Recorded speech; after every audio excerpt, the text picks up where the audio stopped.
do this show with my pal Erik, who I think has been the most requested, maybe requested guest on this show. We'll go with that. We'll go with that one. I'm so glad that he's here. We're going to be talking about productivity. So if you're watching this, we are pre-recording this because we want to have a break. And that's part of what we're talking about is when we talk about productivity today.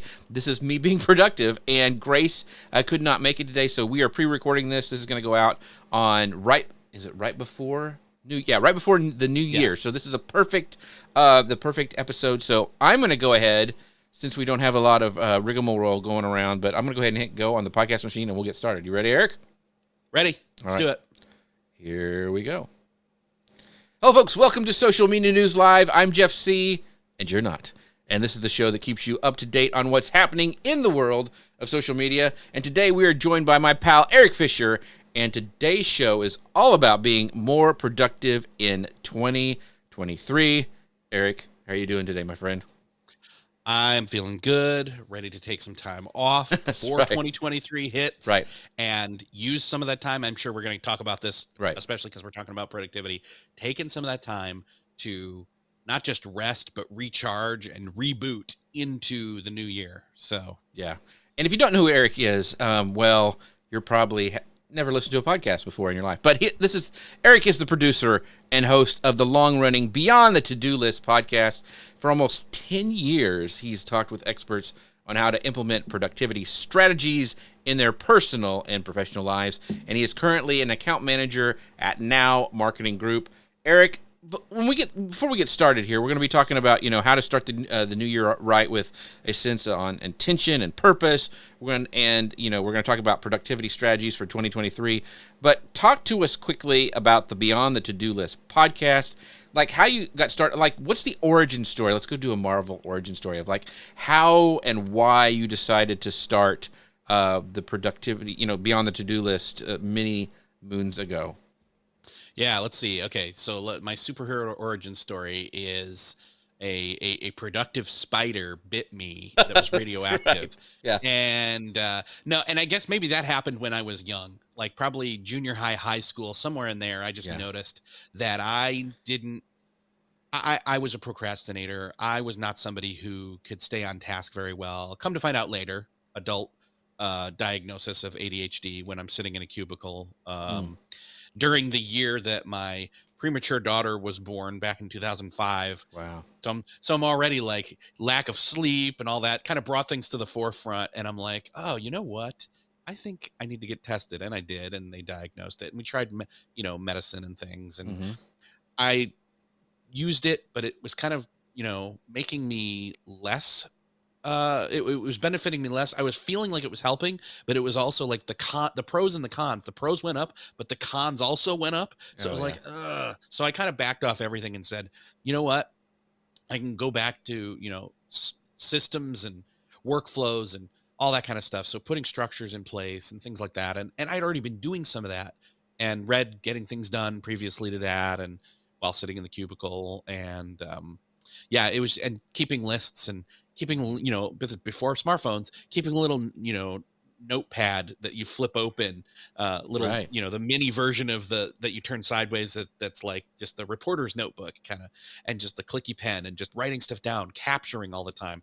Now, capturing's not doing, but at least it's capturing so you don't forget. Right. So I was practicing and starting to get into the world of productivity even then. But yeah, I think it was post 2005 and diagnosing that and being more aware was kind of really the first intentional moment that I said, you know what, I'm interested in this.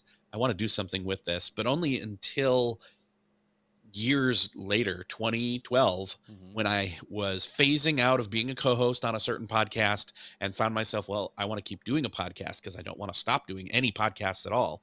I had for a second thought, let's blog. No, better to process audibly and talk with people and interact. And podcasting's my thing. It just is. And just worked on it for a while. Was like, well, what do I want to do? Who do I want to talk to? I definitely want to talk to people. Want to get in on the ground floor of that free coaching, and because guesting and being and having people on your show is a good way to then open the doors to talk to other people and so on and so on. And that's what's happened. But I'm sitting there, I'm like, what do I want to talk about? What do I want to talk about? People, I want to talk to people about how they manage their day, how they do the work they do. And I'm like, oh, this sounds kind of like productivity. Yeah, but it's not just productivity. It's productivity, but it's beyond the to do. And I'm like, oh, there's the name. That's it. And this was all in my head. So I'm talking That's to cool. myself. But that's the origin. And then from that point on, I just said, okay, who can I get? And I knew I could get Michael Hyatt because I already could get a yes. And I did. He was my first recording, which was Wow. gutsy, and it Yeah. paid off. And having him then slowly opened the doors for other people. And it's been more than 10 years now. So Wow. it's been fun That's and cool. Yeah. exciting. Yeah. Wow. So, and getting Michael Hyatt, I mean, he's been on your show a Yeah. couple of times.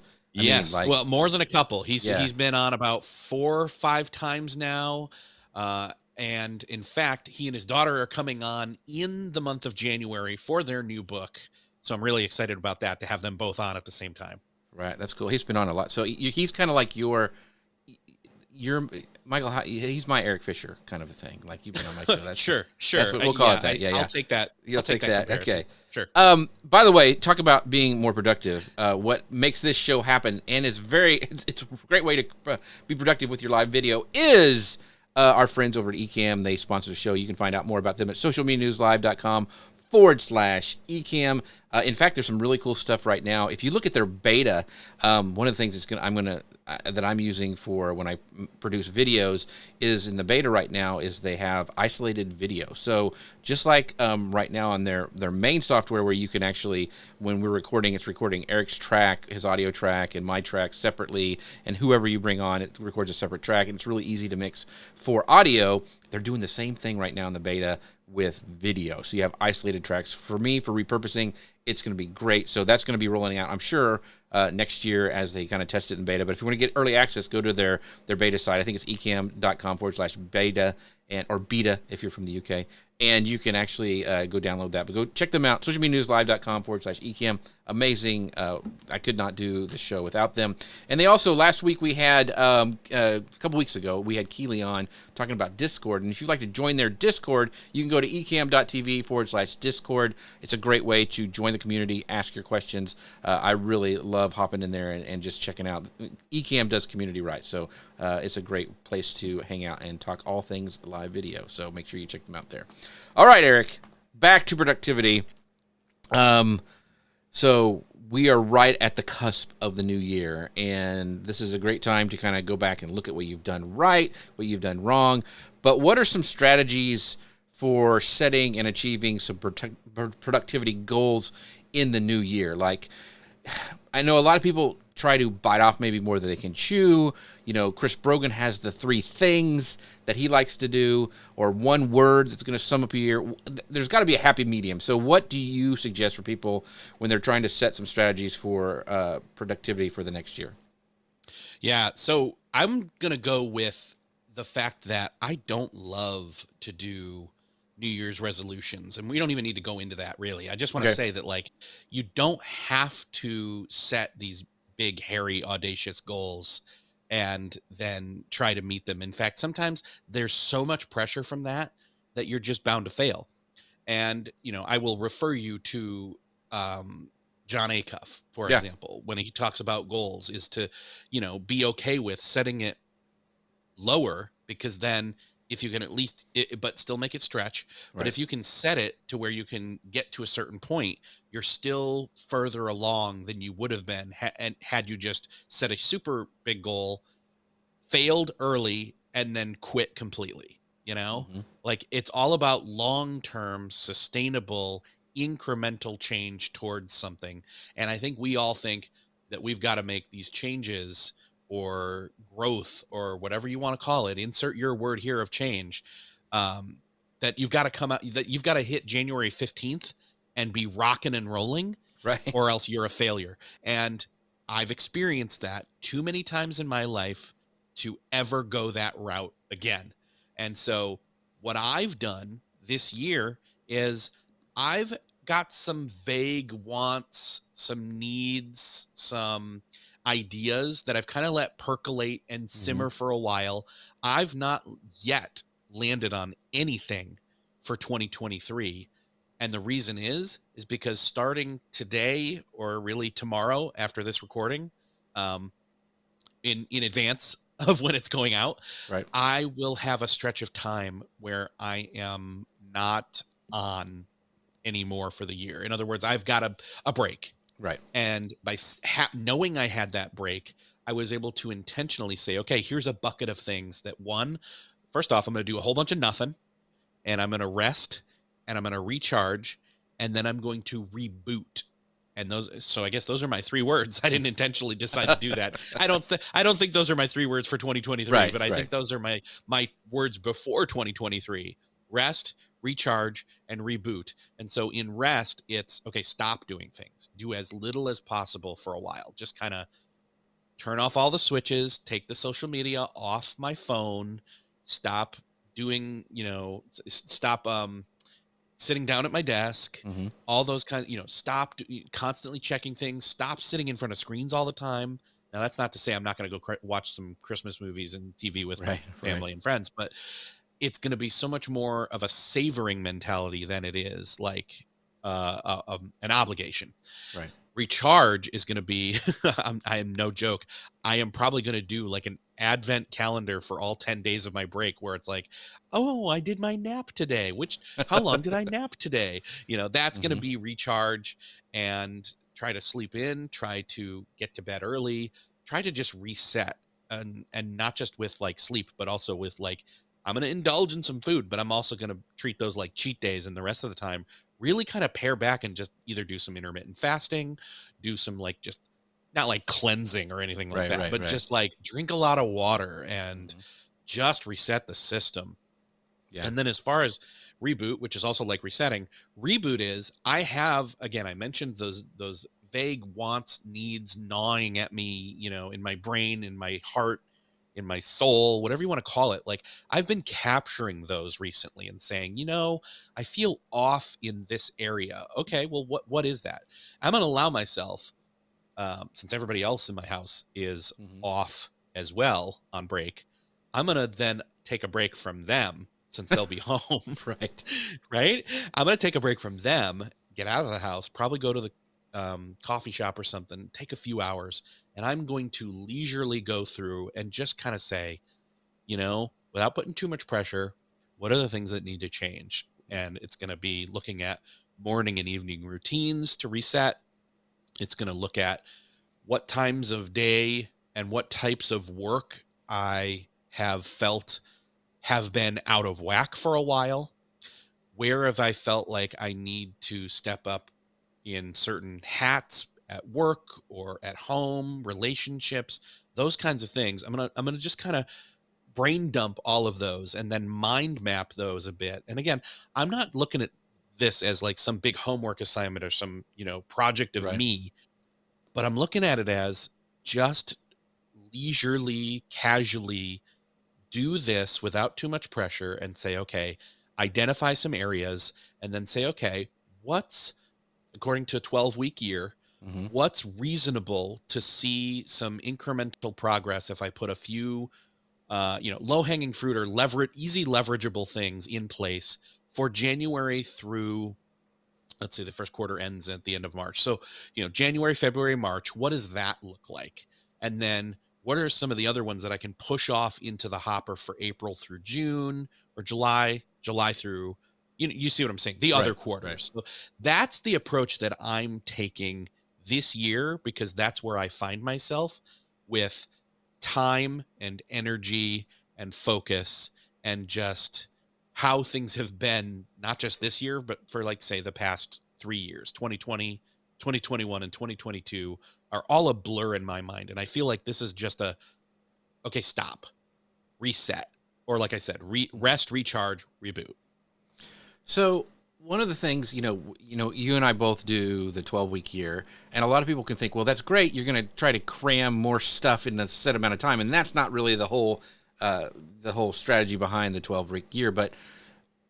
And you mentioned, how you're rebooting and you're relaxing and you're taking some time for some naps. So that's great when we have this like nationally syndicated downtime where nobody's bothering us really. Everything's kind of quiet. Most people are off. So how can we manage effectively our energy levels to maintain this productivity throughout the day, through the rest of the year.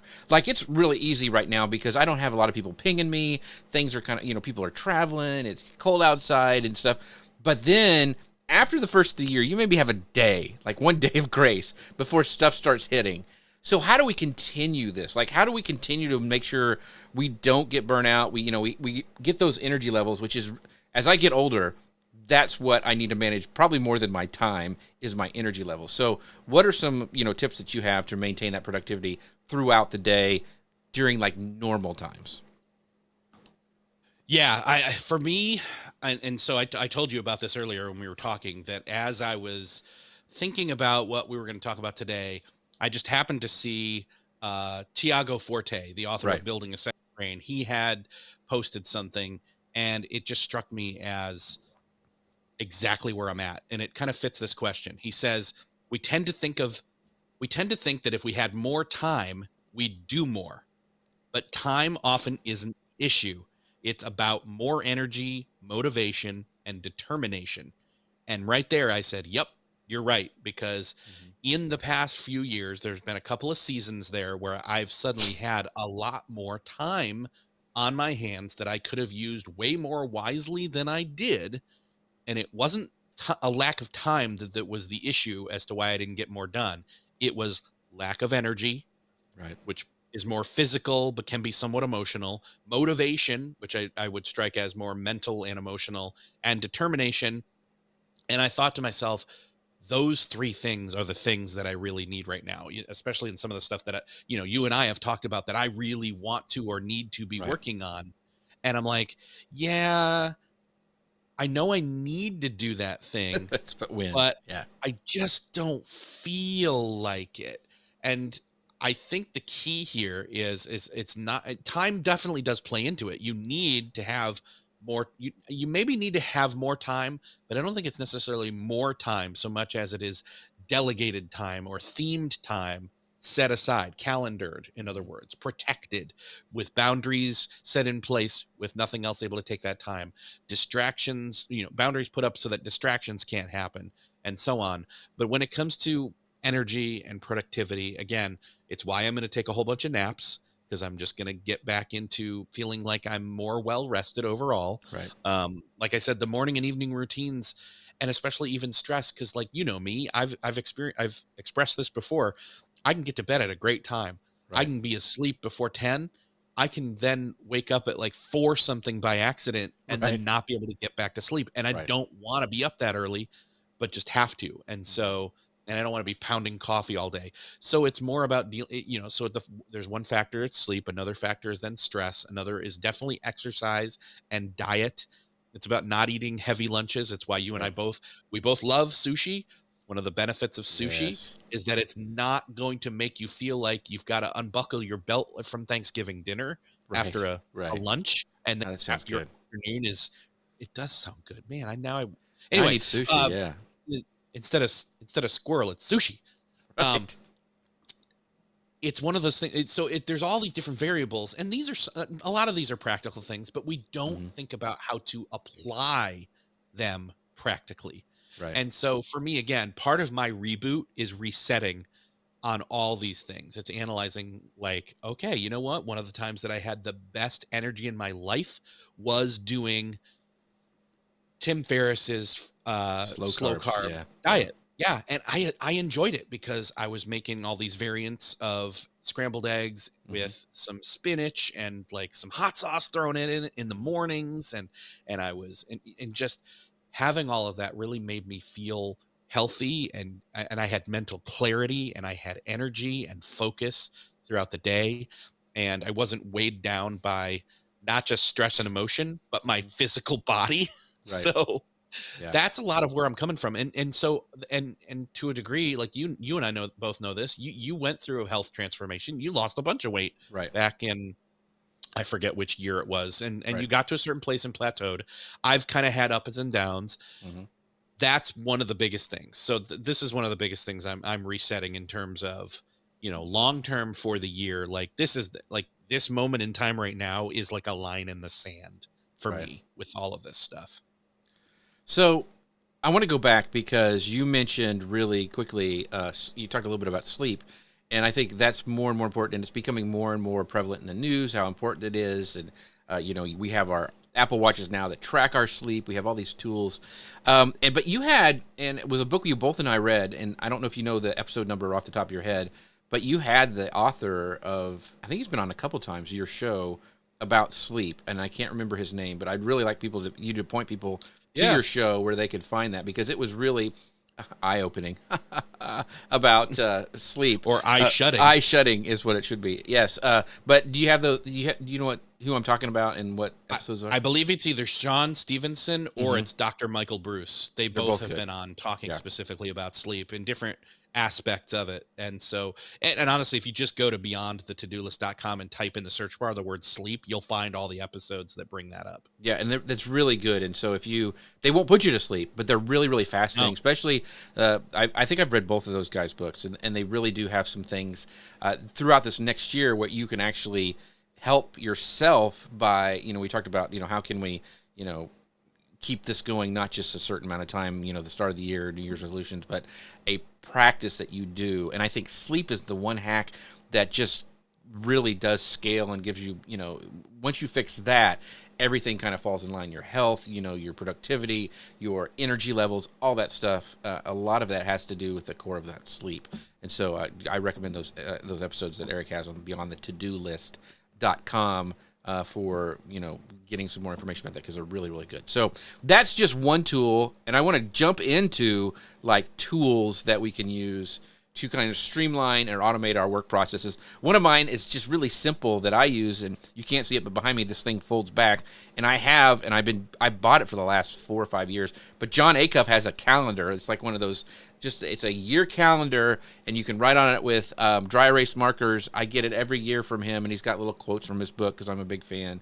But you can, you set up your, when I'm going to conferences or when I have a big project due, I can write that on there, and I can actually X things off and see how much I have left in the year. We use it for our 12-week year. Erik and I both do. So that's my big kind of tool that I use every day. What are some other tools or technologies we can use to streamline and automate our work processes, Erik? Yeah, and I think when it comes to tools, it's really a matter of, again, a lot of people, when they talk to productivity people, they're like, what's the best tool for this? And I said, well, the one you'll use. Right. And, and same thing, Mike Vardy and I, it's always like, it doesn't matter which to-do list you're using, Right. or if you're using one at all, really, it's more about which things are you going to use. So I think when it comes down to it, you want to have some sort of macro, like you're talking about. The calendar is a macro planner in a way for an entire year. And that's great. I would say then if you can drill down in one level, whether this is a project management software or a task management software, and there is a difference between those two, that you probably, and they can be used interchangeably, but there is a difference. You want to have, your macro level of a year. You want to have your, like we're talking about, 12-week year, which is a quarter. And then you want to kind of go month by month within those quarters and week by week with your reviews and things like that. And it really just comes down to, are there things that you can do with those tools, whether it's macro or micro or automation, because a lot of the sweet sauce comes through. You can tell I'm hungry. A lot of the secret sauce comes through when it comes to things like Zapier, automating things where whenever I do a thing, it then does this thing and this thing and this thing and sets the domino effect. Whereas it's not multitasking, it's just automation. I did a thing and everything else flowed through. Right. So having a lot of those kind of quick, small little things so again, project management software for your life or your work or both, whether you're using Asana or Trello for that, whether you're using, for task management, if you're using something simple, like for example, we use in my house, we've gotten to the point where for the shopping list, we're using Apple reminders. Right. Yeah. And That's what we it's use. shared Apple reminders list for my wife and myself and my daughter, because now she will go to the store for us, which is great. That's nice. Having something as simple as that. So it's really a matter of, okay, where have you felt friction or lack in your system? Where have you felt like things have fell through the cracks? Then you look and say, oh, well, is that a macro or a micro? Where does that fit? And then you find the right software for that tool, software, etc. Hmm. That's good because, and it's okay, I think, to audit like the tools that you're using because I've used a certain to-do list app for years, and I just found one because I was struggling with focus. It was called Focus To Do, and it actually has my task list that has built-in. I think is it Pomodoro? Is that how you say it? I don't never know. Yes, Pomodoro. Pomodoro, and it gives you, like 25 minutes to do a task, and you get a 5-minute break, and then you do a task 25 minutes, and there's another break, and then at the end of like 3, you get a 15-minute break. So I've really done that to help me focus on a certain project, like if I'm doing a podcast or doing something else, and it's been a huge game changer. And it's because I audited something. And the other cool thing about it, it's called Focus To Do, and it goes across all of my phone, my iPad, and my desktop. So that's my newest one that I really, really like as, kind of, putting things together. But Erik is right. It's the one that you use. And my daughter has discovered Notion. Oh my gosh, she is a control. You should see her Notion board. It's crazy. Oh, wow. For school. I use Rome Research. That's what I use to, kind of do a brain dump. And you had, this is another episode that you guys need to go listen to over on Erik's beyondthetodolist.com. It's Tiago Forte, who we mentioned earlier, who did, finding the second brain or whatever his book was. Building your second brain, I think is what building your second brain. If you're a Notion fan or you feel like you're losing information and you need a way to capture that, he is the man. He's the one I got me on Rome. Rome Research uses a lot of his techniques. A lot of Notion people use him for his stuff, and so it's amazing. It is an amazing book. It's an amazing episode. So make sure you guys go listen to that.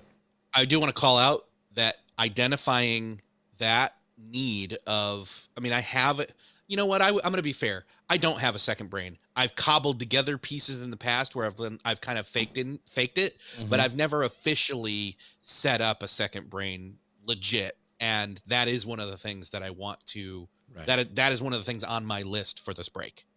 So I use Rome Researches, and the main, it's more of mental health for me because anxiety is like, oh, did I forget that? I used to have sticky notes everywhere, and that was driving everybody crazy. This way, it allows me to do a brain dump, and I know that I can retrieve it if I need it because of the tags that I set up. I watched a bunch of YouTube videos to get it set up the way I needed it to. And so I built courses on that. Everything I have, it has an app and I can capture stuff, ideas. It's just like a big sigh of relief for me that I don't feel like I'm losing stuff because I have a way to capture it and capture it quickly without a bunch of, rigmarole or whatever. But if you struggle with feeling like I had an idea and I forgot it, or I'm the stress, even putting your head down at night, like I've got all this stuff, I've got it. If you have a place to brain dump, oh my gosh, it just makes it so much nicer. And that episode over on Erik's is well worth the listen because it really will. Yeah. If you're any type of creator in any form or fashion, you can't afford not to. Right. If you're a creator in any way, you can't afford not to build a second brain because you have to be able to not just capture your ideas and not lose them to the ether, thinking, oh, if it's a good enough idea, it'll come back. You need to capture it, but not only capture it, be able to then store it in a trusted system where it can meet other ideas you've had in the past, and then they can get married and have idea babies, and then those are the ones you end up executing on. Right. Ooh, I just talked about killing babies, but anyway. Don't kill. No, that's not. That's a phrase, though. Killing your darling, killing your babies. Kill your yeah. So let's move on because I know a lot of people are working at home, and now we have a lot of people have the option of working at home. So, what are some best practices you found for manage? And this can be at work too, but this would be practical for that. But managing and organizing your workspace, I tend to be kind of cluttered. I have a cone of cleanliness that you guys can't see, but that's because everything is messy outside of the cone of cleanliness. But cleanliness is just one of the things. How would, what are some best practices, Erik, for managing and organizing the workspace where you are going to spend a lot of your time? Yeah, for me, I'm one of those people where I want to go for a minimalist workspace. So, I've got my monitor with the camera on it. I've got my Rodecaster over here. I've got my mic that's up out of the way and boom arm. I've got my I've got my little coaster here for my Mm-hmm. drinks, and my Ember mug is still out, a lamp and a charger for my phone, and then the laptop's way over there, like in its dock, and one cord plugs in, and then everything connects. And then I've got room, I've got my mouse and my keyboard here that I'm picking up, and then that's it. Mm. And I like to keep it that way. However, that allows me to make it a drop zone during off work hours, and then I've got to come back and pick things Right, up and move them and right. whatever. But I like to keep it that minimal. Like, I would like to see as much of the bamboo on my desk as I can. Oh, So at that serene, yeah. Serenity Now is my workspace. Being able to come in and sit and immediately not feel overwhelmed as you're starting to work digitally is key for me. And I think it is for a lot of other people too. I think, even like you said, even you've got the cone of cleanliness around your workspace, even though beyond that is maybe not the same scenario. So, I Right. know it's not for Yeah. me either. Um, but So, I think, yeah, having it set up, figuring out what's the bare minimum you need, and trying to pare it down to just that. That's your starting point, at least. yeah. One of the things that I found, and this may not be, it kind of fits into the workspace, but I always like, before I quit for the evening, I start another project. Like, let's say I'm editing a podcast or something. So I will start like a new one and like say I'm just going to do 5 or 15 minutes and then have that much done. So when I come back, I'm not starting from scratch. And that's kind of been a hack. And I leave that up on my, my computer. I'm even going to save it, but I have that. So when I first come in, boom, it's ready to go. And so that can also be kind of a way for, I think working at home might help you kind of get going and not kind of drag yourself and like, oh gosh, what I got, opening a bunch of windows and then get distracted by Facebook and all that stuff. So anyway. Yeah, I like to call that handing the baton to future me. Yeah, that's good. That's good. Yeah. I don't have any batons, but I'll take your word for it. Here's a kind of a question. Maybe you haven't. I know you talk about productivity a lot, and you have tips and hacks over at beyondthetodolist.com. But one of the things that helps you stay productive and avoid burnout is learning. At least for me, learning and growing.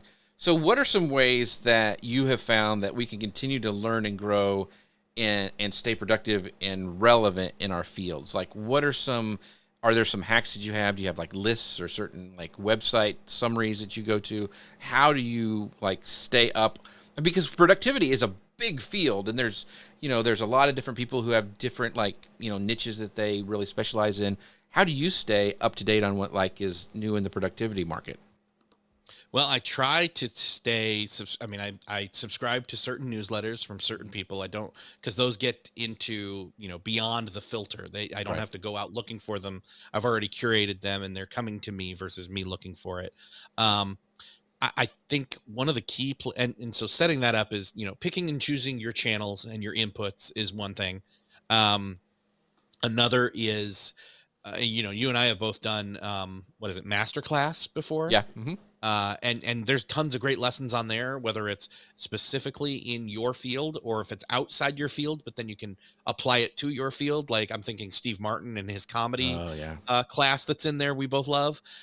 That's great, because then you can apply that as a lens or a layer on your work or life by having gone through that class, and just kind of taking note of those kinds of things. I like to pop in and see, I think at this point I just kind of get an annual subscription to that, and then pop in and see every once in a while what's a new one I want to check out, or what's one that I've never gotten around to, even though I put it in my list, that kind of a Right. thing.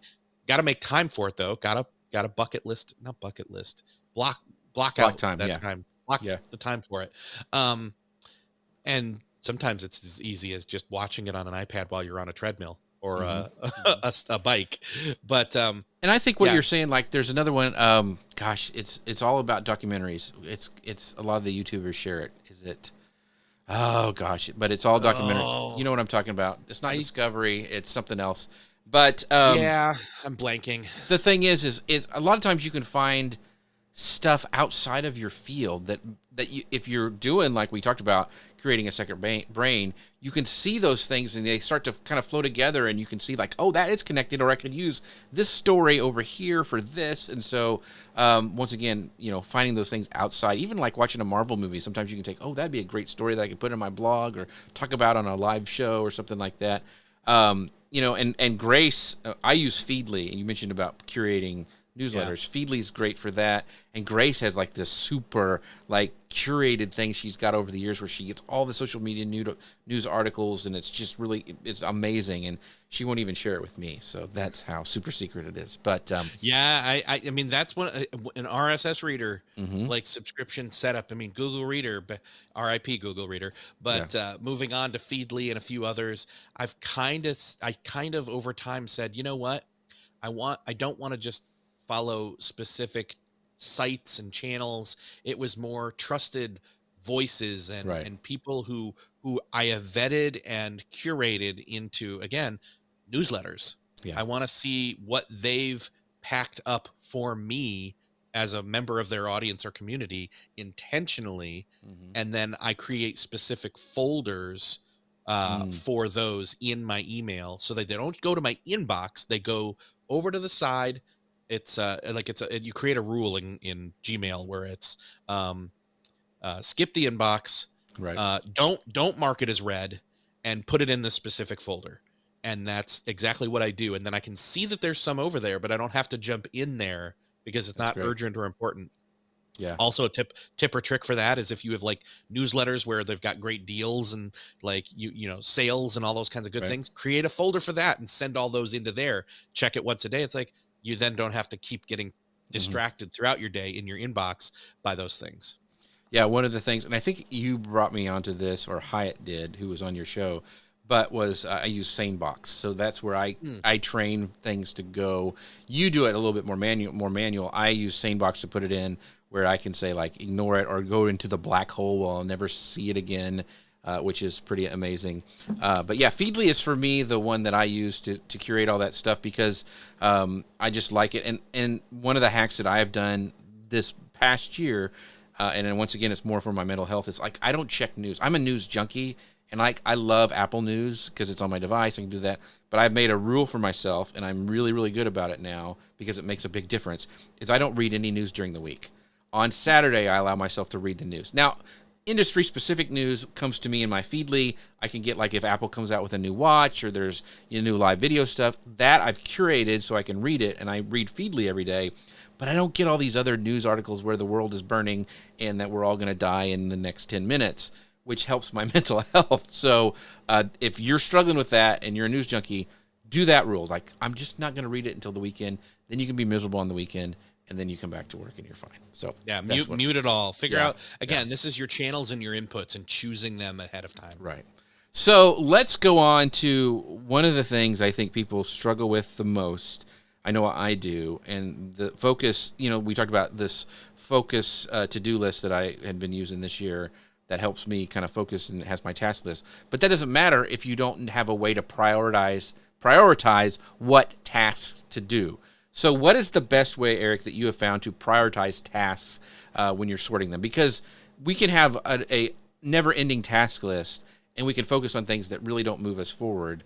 So, how do you prioritize? Well, there's a couple different ways to prioritize your tasks. And again, I think it really comes down to having that macro to micro kind of prioritization. So macro what's important, and then drill down, and then you drill down, and then you drill down. And when it comes down to it, that way long term what can, if something urgent does come up, what can be procrastinated on purpose, put off for the next day or the next week or whatever, and it's not going to kill you. Mm-hmm. And the urgent thing can then be taken care of. Um, I always kind of go back to that Eisenhower matrix. I believe that's what that's called, where it's the urgent versus urgent and important crosshairs. So it's Mm-hmm. like if you almost like lazy tic tac toe, where you just throw one down and one across, and you got four boxes, Right. and you've got the axes of urgent and important. So it's urgent and important, urgent and not important, important but not urgent, and not urgent and not important. I think I got them all right. And that's helpful for triage in the moment and even sort of day to day and even weekly planning.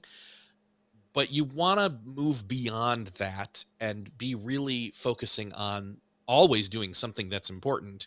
It should all be important. We shouldn't ever be doing things that aren't important, right? Otherwise, what's the point? And it's just a matter of then having that kind of triage mentality and having pre-thought what your decision-making rubric is for when it comes to something urgent coming up. And so that really is where that comes out. Another thing to kind of throw into the mix there is the Pareto principle, which basically has to do with prioritizing your tasks based on the impact that they're going to have on your goals. So again, this is a way of pre-thinking before the urgent enters into the system, deciding and ranking what's most important first, so that you can focus on those. And then that's where you kind of derive your, okay, if I'm going to do just one thing today, what's the most important thing I could do? Or, others talk about what's your 3 things for the day. And, there's different styles, whatever. For me, I love the idea of, if there was only one thing that I got done today, what's that most important thing? And the rest is gravy, And so, and another way that you can kind of look at this, or another layer to add on or into the mix as an ingredient, is the 80-20 rule. That's where you're focusing, again, it's kind of like Pareto, but different. Basically, out of the 100% of what you do, 20% of it yields 80% of the results. So it's about doing analysis of time tracking and or revenue and or leveraging, et cetera, on what things you could be spending your time on that are going to yield the most value. And then through that, you delegate or eliminate tasks that are less important. Yeah. So one of the things, and I think it's from David Allen, and what is it? I think it's his 5-minute rule. Like, if he sees a task come up and he can in 5 minutes get it done, he just does it right away. I think at least that's what I've been doing. There's a 2-minute rule, 5-minute. I mean, there's the 30-second rule for when the food falls on the floor. Right, exactly. The 5-second rule is for the food on the floor. 5-minute rule, you don't want to. Anyway. No, yeah, it's dead. So the other thing is that I have found that's helped me, and I think people who are like us, Eric, maybe who have side hustles or solopreneurs, or they need, like you talked about, like what's going to move them forward. I have started to do, and I usually try to do like 3 big things, and I don't know who came up with that, but 2 of the things usually are for my clients or the services I provide, like if it's editing a podcast or if it's doing consulting work or whatever. But I've been trying for one of the tasks, at least one of them, to do something and treat myself as a client. And everybody's heard that before. Treat yourself as a client. But it's hard to do, especially when you have people, they say the squeaky wheel gets the oil kind of a thing. And if your clients are like, you got to get this done, I got to get this done, then it's like, oh, I just want to go in and eat supper and watch TV and not work on something that for me.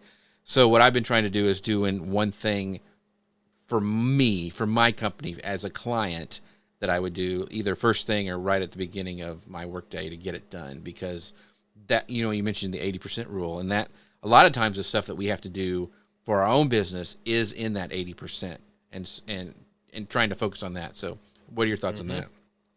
Yeah, I mean, again, this is it's kind of looking at the all-encompassing. Some people are only doing stuff for themselves. Right. Some people have clients. Some people only do stuff for clients. Right. It's really a matter of, again, when you kind of take that 80-20 rule, take that Pareto principle, thinking about the macro of a year, thinking about one drill down in terms of a quarter, and deciding what is going to be best in terms of listing that stuff all, get it all out there, get it all out of your head. Right. Then you can put together where it lines up in terms of timeline, in terms of importance, in terms of goals, whether that's goals for yourself that you've made or goals for or with your clients. By having that all stated and expectations set, and then you can even set expectations to be exceeded. That's fine. That's great. But only by going through and doing that logistical homework can you get to the point where you then know, oh, okay, so then my thing for me for the day, if like you were talking about, you can kind of say, well, the best thing I can do for me for today is this, or this week, the thing for me really needs to be this. So how can I break that out into a manageable, like 7-day or if you're not going to do it on the weekend, 5-day chunk, 5 chunks that will get it done this week. Yeah. So, you and I, before we move on to our next section, I wanted to ask this question: is like, you and I both like tools and technology and productivity hacks or apps or whatever. In fact, we used to work for a company where we would have to come up with those every week, like some new ones. So how can we use technology and digital tools to enhance our productivity rather than hinder it? Because I know some people, they'll get a new tool and then they'll spend like weeks setting up that tool, use it for a bit, and then they'll go and they'll do the same thing and they'll spend weeks setting up the processes and the tasks and, all this stuff. And then, the next thing comes along. So how do we decide what works and how to stick with it? You and I both talked about we audit a little bit beginning of the year and we found a new tool. We kind of go to that. But when does that become really negative and we should just not, just use your notepad or whatever? So how do we continue to keep it enhancing our productivity rather than hindering it? For me, when it comes to tools for productivity, the rule is use the one that you will use, or choose the one you will use first and foremost. But beyond that, in deciding whether to upgrade or change, it really needs to kind of be a diagnostic thing you do occasionally, where you say, are there any knowledge gaps? Are there any workflow malfunctions? Is there a place where things are falling through the cracks that I've not observed, which I need to pause and I didn't know that was happening? Or two, you have observed and you've captured it, but you haven't addressed it yet. By being able to step into those diagnostic modes, and again, this is a great thing to do like once a quarter and just address it. And again, it may be that there's an automation that'll work with all the things I'm already using, and I can I can grout that issue right there, fill that in. Sometimes you're going to have to just get a whole new tool, but you don't know which one's the right one for it. But that's when you poll your friends and your colleagues and say, hey, what you got? What are you using for such and such? I need something that's going to be more motivational or more focus driven or whatever. It really comes down to that. For me, when it comes to tools, I try not to add too many new ones in. Now I'm paying attention in the ether, and I look at Product Hunt occasionally. Definitely not as much as I used to, but I am kind of doing it once a week where I clear out that folder from Product Hunt and say, oh, okay, there's a cool one there. Oh, that one looks interesting. Wait, I didn't even ever consider, you and I have been playing with a tool that we're not going to dive into right now, that we didn't really need it, or at least we didn't think we needed it. And I don't want to get to the point where you do need it, but it definitely fills in a gap that we weren't aware of and we're interested in playing with it.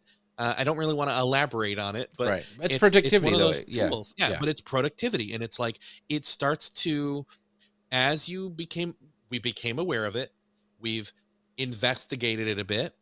It's starting to open our eyes to possibilities, and we're still trying to figure out where it fits in our workflow, if it's a helpful thing or not. I think we've both found this tool to be something helpful and time saving when it comes to creativity and workflow.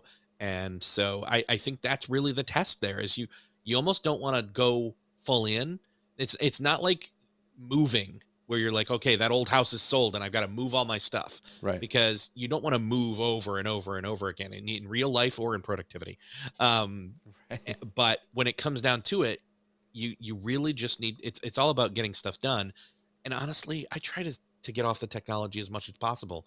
Yet again, another thing I'm going to abstain from as much as possible during this break, and kind of reevaluate my workflow, because I don't want to be staring at a screen as much as I am. But I also know that there's a benefit to when I do my legal pad writing analogly is not a word, but I'm going to use it analogly. That it just, my stuff flows faster versus me typing. So that, and also you can hack that stuff too, because I'm the same way. I remember better when I write, but I also would lose that stuff that I'd write on those Post-it notes. So I have like an iPad mini to the side of me right now where I can write stuff, and it also syncs to the cloud and all my devices, and I can capture it and put tags and all that stuff and actually put it in Rome's research. So that's one hack. I do a lot of reading, and I can highlight stuff, and I use an app called Readwise, which takes those highlightings and puts them into Rome Research, so I never forget good quotes, which I think a lot of us done. So there's a lot of things you can do. And I also want to point out, going back to what you said at the start of the show, how your family now is using reminders. A lot of times, apps that you use can also be integrated and become free in some technologies, like now with the iPhone with the reminders, where you can sync your shopping list across from everybody. I mean, like I taught my wife. It was funny because I taught my wife that when we're getting ready for Christmas shopping and food and all that. I'm like, look, we don't have to lose lists anymore. I'm telling you. And I finally convinced her to try it, and she's like, oh, this is really great. I only have to take my phone. I'm like, yeah. So, and there used to be apps like Don't Forget the Milk and all that stuff, which are kind of irrelevant now because it's all built into the phone and you only need one thing. So, once again, taking that stuff, looking at it, reevaluating it, see if it'll fit where you need it, or it becomes free where you don't have to pay for something anymore that you were paying for. It can also be something with tools. So yeah, and again, it starts with noticing the need, right, and really being aware of that. And again, I'm glad we moved to what we moved to in terms of reminders, because I'm like, okay, I've got the list. I'm on my way to the store.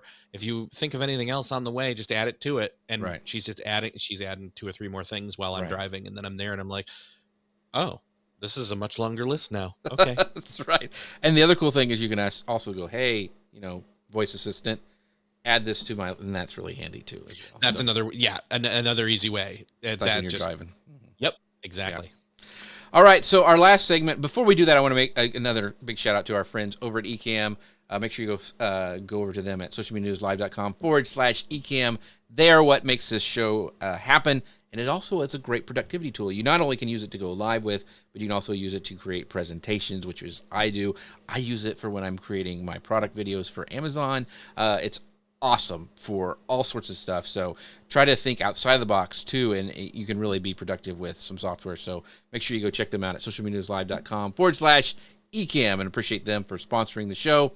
All right, Eric, this is a big thing. Everybody struggles with it. Everybody I know at least struggles with this, and it's procrastination. So what are some ways that you can give us in 2023 as we move forward?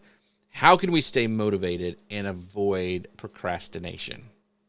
I'm going to tell you right now, this is a tough one for me and everyone else. Procrastination, again, it's aligning. I think some of it can go back to what we've already talked about in terms of actually having done the logistical homework and planning and thinking about what you want to do, and then actually setting goals and then breaking it down, all the good stuff, all the good planning. Mm-hmm. But you and I both know that, like, again, we can select something that is the thing we need to do based on our goals, and we need to do it today. Right. And yet I just don't feel like it. I don't feel like it right now. I may be tired. I may be distracted, whether that's a literal distraction from external sources here at my desk, or people calling, or emails I got, or whatever, or internal distraction when it comes to I read all the news and I feel like the world is in a bad place right now, and I just don't feel good about myself or my relationship, insert problem here that I'm worried about or concerned about or have anxiety about. And because of those things, because you've not dealt with those things, you either haven't done the planning, you haven't gotten enough sleep, you haven't dealt with distractions, and you haven't dealt with what you're thinking, feeling, etc. enough to then get in that place. And I know you and I, varying degrees, do different things to make all those things happen, or work or plan, or all those things. You still can get in a moment where the thing that you need to do, the time and the task are at hand, and you just still don't feel like either you want to do it, you can do it, or you have the energy to do it, but it has to get done. So how do you make sure it gets done? And so sometimes it's just a matter of saying, okay, you know what? Reset. I stand up, I walk away. I say, you know what? I'm going to do this, but I'm going to do something quickly with either a break or a recharge, a cup of coffee, or what, like, I'm going to psych myself up, or, something along those lines. You can come up with your own versions of this, whether it's, play some music that's going to motivate you, get up and take a quick walk, either outside or do laps around your yard, or whatever, take the dog out. Insert here something that kind of, in other words, create a habit / trigger mechanism of some sort where it's like, okay, let me set my desk up to do that thing, but not actually start it yet. Let me walk away. Let me do that, whether it's drink Right. of water, coffee, dog walk, um, jumping jacks, push-ups, whatever. Change your desk to a standing desk instead of a sitting desk, or vice versa. Whatever it is that's going to help you feel like mental reset in that same psychological, emotional way that, like, when you enter a doorway, sometimes we forget what it is we came into the room for. Right. Take all that neuroscience and psychological engineering and all those good things and put it towards this problem.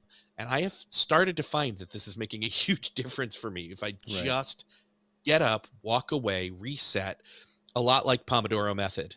And so if you can apply that and integrate those resets and re-engaging, you will find that more often than not, it will get you past that first hurdle of starting. And once you've started, you can can start to maintain momentum. Yeah, that's great. So I'll say what has helped me be motivated and avoid procrastination. One, we talked about earlier, the focus thing, but the second thing is I'm part of a mastermind, and knowing that I have to go every week and sit in front of these guys and talk about what I did or didn't do, there's a little bit of helps me get over procrastination and kind of motivates me to do that. So I've been in a group with Erik for, gosh, what is it, over 5 years now that we've done every Monday morning. And so 7+ years. yeah, I think. that has been great for, and I love masterminds, and we're also in another one that's really good on Tuesdays. But that has been for me one of the biggest motivators, and also with knowing that you're not alone, and that also that you have other people pulling for you, and you can ask questions and all that stuff. So masterminds is probably one of the biggest things that's changed the way that I have increased my output of my company, and spiritual, physical, all the things, mental health, all that stuff has helped from a mastermind. And I believe in them so much, I'm going to start my own this year. So if you're watching or listening to this, you send me a DM wherever you're listening at if you're interested in that. We're getting a bunch of people together to do that, so I'm really excited about that. But masterminds for me have just changed everything, and they help me with the stuff like like Erik was talking about, taking a break or mindset kind of shift when you need it to stay productive. And he introduced me to Brain FM, and just, that kind of stuff, having those people who are almost like your suite of executives around you, C-suite, that can help you, speak truth in your lives. Man, that has made a big change just in little things like that, like suggesting an app, or, hey, this worked for me, you may want to try this, or, hey, let's meet together for breakfast when we're at this conference, and let's talk about this and where you want to go with your company in the next month or so. And so that stuff has changed a lot. So I don't know about you, Erik, but those are some of those things that kind of like really help me stay motivated and get out of that. And I could even call Erik and say, hey, man, I am not feeling it today. And he'd be like, well, you need to do this, or, go listen to the music and go for a walk and then go do this. And so that kind of stuff really does make a big difference. Yeah, I know that Ian. Ian Anderson Gray, who he messaged me about a thing, and I just asked him questions. I just said, right. Hey, what is, I'm trying to think of what it was. There was a specific thing that it was like a series of different blog posts, I think. And Ian, if I'm wrong, just correct me. But I think it was a series of blog posts, and I just said, well, what's the word count? He would answer. And I'd say, okay, well, how long does it take you typically to do that? And he said, he gave me an answer. And I said, do you have any time blocked out to just like sit down and, even if it's not correct, draft it? And he said yes, and he set it up or something. And this is all hypothetical. I'm right. The names and the dates have been changed to protect the innocent. And he but he reached out, and because we were in our call, and he said, hey, I'm struggling with this, and I messaged him real quick and just asked a quick question to instigate the process. Right. And so we just kept going back and forth with different questions, and because I was doing that, and I was just nudging him just slightly, a little bit more and a little bit more, he was finding that he was that. And so then he was like, he texted me through Messenger, like, I don't know, a week later, and he said he had gotten them all done. And it was because, not because of me, but because he was able to get past every little, whether it was conscious or subconscious, every little hurdle that was in his way, because he was able to take another step and another step and another step Hmm. because of accountability. And Yeah. it's accountability is so huge. Yeah. And once again, Eric has been a big part of helping me develop my business. And so that's one of the things I want to do is like this next year and then start a new mastermind group. So once again, if you're interested in that, make sure you just DM me wherever you're listening or watching this. And yeah, I'd love to chat with you more. So it's going to be really, really cool. But yeah, masterminds to me is the best way for me to increase my productivity and my business. But Eric, before this is kind of the last questions as we wrap things up. It's 2023. A lot of people are doing these New Year's resolutions, but a lot of times it's baby steps. And so, what are some ways to continuously improve and increase your productivity over time? Maybe not just like try to bite it all off at once, but like, what are some of those little steps that we can start to make in 2023 that will make a big difference as we go through the year? Yeah. Again, I'm going to go back to John Acuff and just say that it's not about the short term. It's about the long haul. Mm-hmm. And so if I wanted to say make 2023 the year that I got a certain thing done, like I lost a certain amount of weight or I hit a goal weight or something, let's use that example. Mm-hmm. It's not that I'm going to lose, one, you want to say, okay, what's the totality of it? And then you want to say, okay, if I by December 31st, is December 31st? Yes. Yeah. Of 2023. Right. I think another goal I need to do is learn math. If by December 31st of 2023, I want to get to this number, then if I'm at this one and I want to get to that one, you can plug those in and get the graph. But then it's like, okay, but what if I want to feel like I'm a little bit more motivated? Then it's like, okay, well, what is a monthly and what does a weekly do? And again, it's not giving up on any one weekly. Like if you had an off week, fine, because you've got the monthly. And if you, and then again, you're taking it kind of without over analyzing and over committing. You're breaking it down into smaller pieces and saying, you know what, if I only lost, let's see, so 52 weeks in a year, if you were able to lose 1 pound a year, or sorry, one 1 pound a year, I'm gonna anyway. If you were gonna lose, Yeah. that's the slow burn. If you're going to lose 1 pound, literally Right. 1 pound in a week, that'd be 52 pounds. Wouldn't that make a huge difference? And even if that's not all you need to lose, you you would find that um, losing 4 in January and another 4 in February Right. and another 4 in March, that by the time you get to around mid-year, May, Mm-hmm. June, you're going to start losing you're going to lose like 2, Right. 3, 5 a week, or 10 a month, just because and then you're going to readjust, you're going to Right. recalibrate, you're going to add in new things, etc. But again, it's that whole getting started piece. You don't know what the struggle is going to look like in 6 months, but you know what it looks like right now. And it's that you can't get started, or what you've tried doesn't work. And so again, lean on accountability, lean on taking a break, resetting, etc., um, to get started, but breaking it down into manageable and easy to step over hurdles instead of one giant massive project. Right. That's great advice. Alrighty, Eric. This has been once again a fascinating and encouraging conversation because once again I always think of new things that I can do, but I don't feel overwhelmed in it. Like I can try this stuff, and I'm not like anxious or have anxiety about the new year. There's things I want to accomplish. There's things I want to grow in, but staying away from being anxious and like stressed because I have to do this makes a big difference, and a lot of that has to do with your help and the masterminds that we're in. So I really appreciate that. But before we end this conversation, I want you to have the chance to kind of talk about Beyond the To-Do List, where to find you, all your stuff, maybe some upcoming guests you have that you're excited about. But the floor is yours. Yeah. So like I said, you can find the show at beyondthetodolist.com.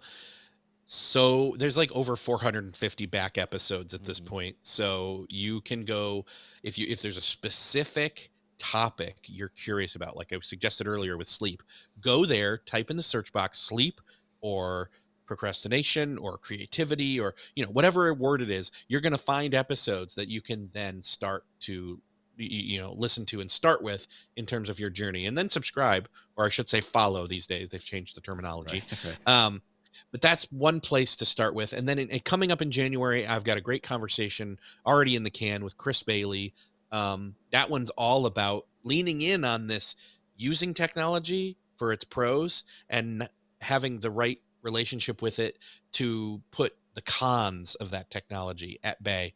Got another cool, again, Megan Hyatt Miller and Michael Hyatt will be on the show in January as well.